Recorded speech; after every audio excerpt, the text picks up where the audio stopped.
শুভ সকাল। শুভ সকালের অনেক অনেক ভালোবাসা। তোমাদের যদি চা না খাওয়া হয় তাহলে আসতে পারো। না না, তোমাদের চা খাওয়া হয়ে গেছে। তো ভালো থেকো, সুস্থ থেকো, আর এখানে ভালো ভালো কমেন্ট করো।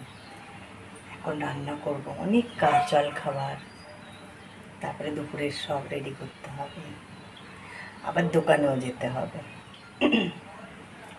তাহলে এটা তাড়াতাড়ি করে সব করে নিই, চান, পুজো, রান্না, তারপরে দোকান। শুভ সকাল।